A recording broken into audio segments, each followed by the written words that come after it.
Jangan mempertanyakan kekuatan meminta. Begini ilustrasinya. Saya bertanya, seberapa Anda percaya dengan Allah? 100%, 200%, atau tak terhingga?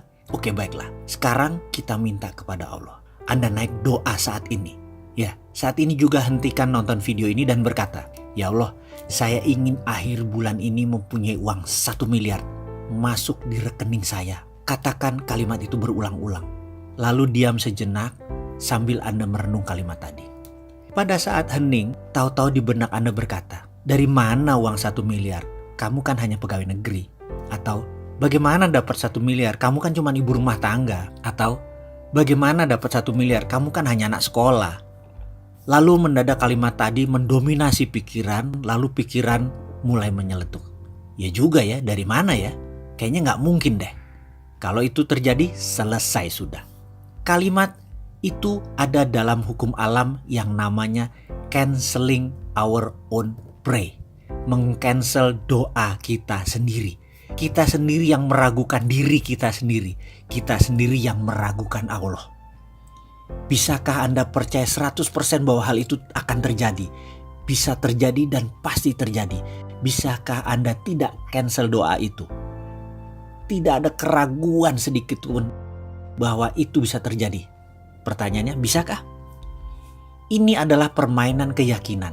Ini adalah permainan ketakwaan. Inilah seni bertuhan.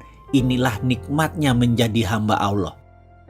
Ketika keyakinan itu utuh, bulat, rapih, dan tekun, semua terjadi. Lalu ada lagi rahasia lain. Ada. Yaitu kita harus mengimplan bahwa saya kaya dan sudah kaya. Bukan akan kaya, tetapi sudah kaya. Memberi adalah kunci pertama. Selain memberi keluar, kita harus memberi ke dalam. Apa itu memberi ke dalam? Saya mulai menjadi manusia materialis. Setiap bertemu mobil mewah saya katakan ini mobil saya. Saya bayangkan ini ada di garasi saya. Rumah mewah saya akan bilang ini rumah saya. Lihat hotel mewah saya bilang ini hotel saya.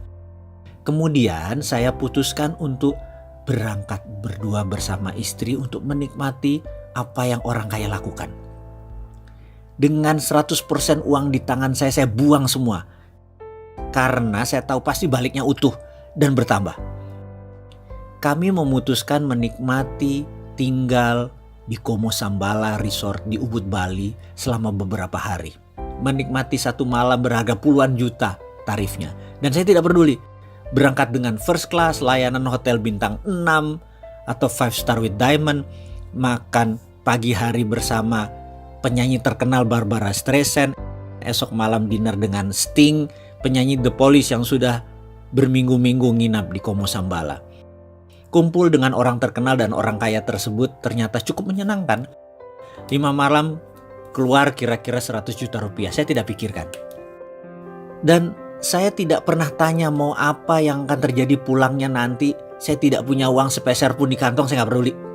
Saya percaya 100% semesta tidak menyukai kekosongan.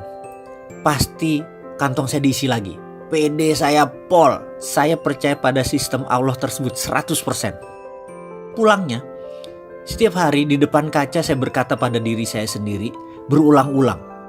Sambil menunjuk bayangan cermin saya tersebut. Kamu makhluk Allah terbaik. Ribuan kali saya ucapkan sambil tersenyum dan terus pumping semangat, menyemangati diri sendiri. Tak lupa setelah melakukan sholat fardu, di ujungnya saya selalu ngayal dengan meresapi nikmatnya tinggal di hotel bintang 5 resort, naik kapal first class, dan seluruh kemewahan duniawi. Dan saya tidak cancel apapun. Nikmati saja karena semua sudah terjadi dan saya yang punya itu semua. Receh di kantong dan setiap saat tangan di atas. Itu yang saya lakukan setiap hari. Dan apa yang terjadi? Ketika Kamisan di bulan berikutnya, pertemuan bulanan tersebut, yang biasanya ada 5-7 orang, ternyata waktu itu 20 orang atau 30 orang hadir semua. Semua yang hadir adalah kenalan saya yang sudah lebih dari 15 tahun. Desimal rekeningnya ada yang 11, ada yang 12. Saya hari itu enteng sekali. Saya hari itu kocaknya setengah mampus. Padahal saya bukan clown. Saya bukan komedian. Melucu itu bukan darah saya. Tapi yang jelas hari itu mereka tertawa terpingkal-pingkal. selama beberapa jam. Lucu sekali dan saling timpal jok-jok lucu. Saya pun sampai rumah mungkin sekitar jam 11-an. Padahal pertemuan itu sehabis maghrib. Di pertemuan-pertemuan sebelumnya jam 8 saya udah di rumah. Entah angin apa, keesokan harinya satu sahabat saya berkata, mau nggak kamu beli saham PTN di Nusa Tenggara Timur, mau ikut nggak? Saya jawab, nggak belum ada kelonggaran likuiditas, saya bilang gitu. Gampang, gak usah store dulu, komit aja. Nanti kalau naik dikit sahamnya kita lepas baru buat nyicil. Gampang dah modal. Jadi sulit dong saya tolak penawaran tersebut, ya saya ikut. Pertemuan bulan berikutnya, masuk yuk, ada Chinese restoran di Macau. Ada posisi yang lokasinya bagus banget. Dapat tempat murah karena dulu itu Italian restoran tutup. Dengan sewa masih panjang, kita masuk gantiin dia. Buat Chinese food, modal gampang.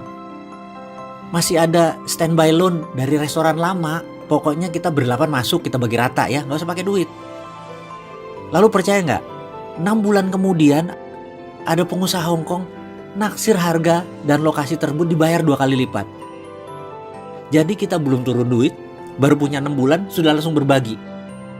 Kesimpulan gak pakai duit apa-apa, sudah langsung bagi modal.